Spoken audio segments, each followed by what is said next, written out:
मकर संक्रांतीच्या तोंडावर नाशिककरांच्या जीवाशी खेळणाऱ्या बंदी असलेल्या नायलॉन मांजाच्या विक्रीवर भद्रकाली पोलिसांनी अक्षरशः धडक दिली आहे.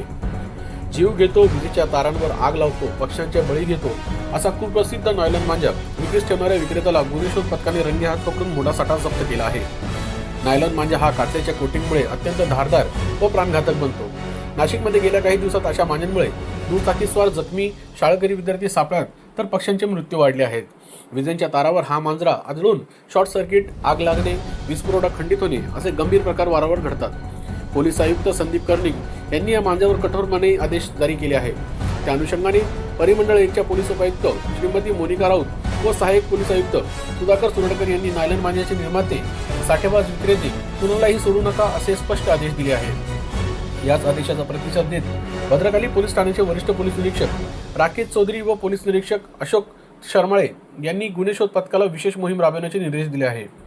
गुन्हे शोध पथकाने तात्काळ सापळा रचला आणि कारवाई दरम्यान रहमान लतीफ खान नाईकवाडीपुरा हा इसम छुप्या पद्धतीने नायलॉन मांजा विक्री करताना पकडला गेला. याच्याकडून 45 गड्डे नायलॉन मांजा, एकूण किंमत 31,500 रुपये असा मोठा साठा जप्त करण्यात आला आहे. सदर आरोपीवर पर्यावरण संरक्षण कायद्याअंतर्गत गुन्हा दाखल करण्यात आला असून पुढील तपास सुरू आहे.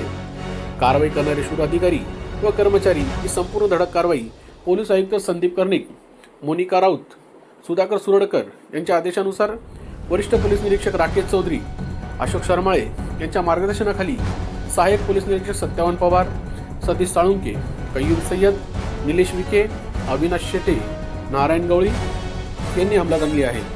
नागरिकांसाठी दिलासा म्हणून संक्रांतीच्या काळात जीव धोक्यात घालणारे विक्रेते आता पोलिसांच्या रडारावर आहेत. ही कारवाई नाशिकच्या सुरक्षेसाठी भद्रकाली पोलिसांची कडक भूमिका आणि तत्परता स्पष्ट दाखवते. लोकशाही क्षेत्रासाठी जाकीर शेख,